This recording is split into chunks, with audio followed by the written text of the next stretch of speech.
Let's bring in my next guest, who, along with other local news outlets, has been receiving letters allegedly coming from someone who knows the kidnapper, even the kidnapper, potentially. Let's bring in TMZ founder Harvey Levin. Harvey, boy, this gets weirder and weirder day by day. And this morning we wake up and we find out nobody's been arrested, nobody's in custody, but we had a ton of police activity just 2 miles away from Nancy Guthrie's house, potentially within this 2-mile radius that the police have been asking for doorbell dash cam video.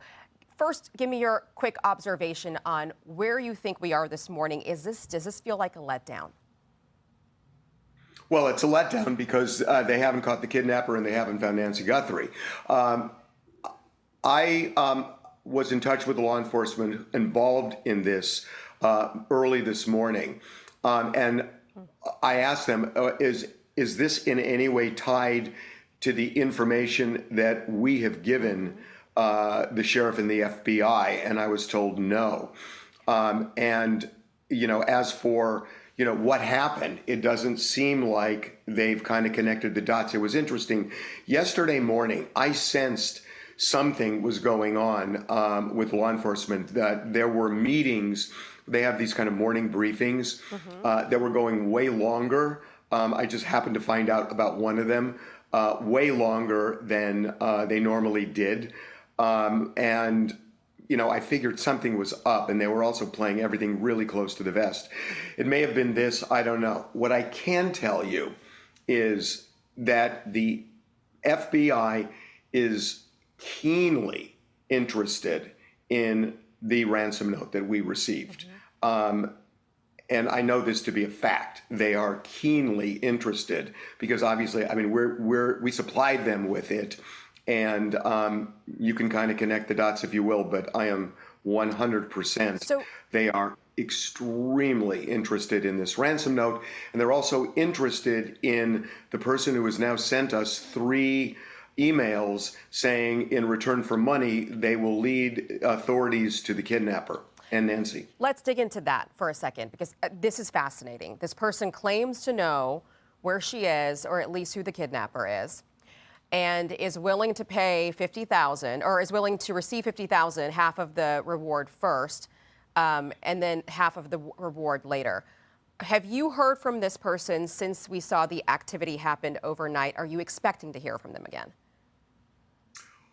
Well, if you take him at his word, I am not expecting him because he ends his email to us. Let me just read it if I can find this part. He said that there's going to be no communication, that they are done talking. So he says, let me just find this. I apologize. And he said that before, right, I did say Harvey? yesterday was my second and final attempt, but you upping the reward to discredit me is a lowball move. 3 strikes and you're out. So he's saying that he is not going to get back to us again, but he said that the time before and did. Would you put up that money just to see where this goes?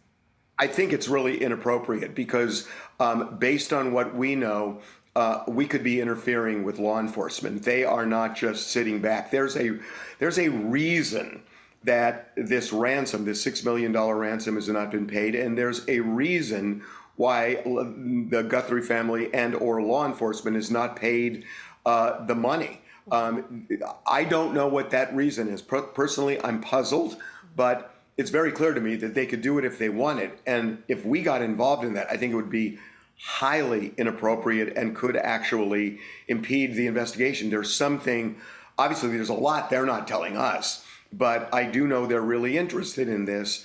So we're just kind of following along and passing the information on. A couple of things that really stand out in this email, this last one, is that he says that if the FBI gives them the first $50,000 payment in the form of a Bitcoin, they will immediately give the name of the main individual along with his information for you to track.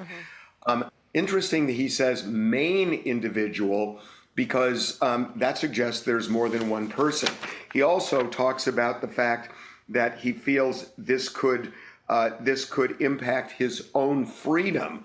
which also makes it sound like he's worried they might implicate him in this kidnapping, that he's kind of close to it in some form.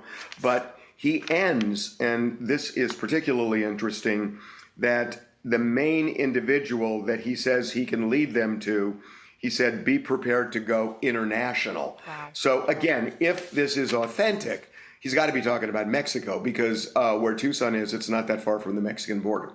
And I appreciate that you're saying if this is authentic, because you yourself, you're not sure if this is legitimate, this could be a scammer, because people are coming on TV left and right and wondering, have you become a honeypot for scammers, whether they're overseas or whether they're local? But you're telling us the FBI is taking these letters seriously. We've gotten, other emails as well that are pretty easy to discredit. They are taking the ransom letter extremely seriously, and they are taking this letter asking for the reward in return for identifying the kidnapper. They are taking that seriously as well. Okay.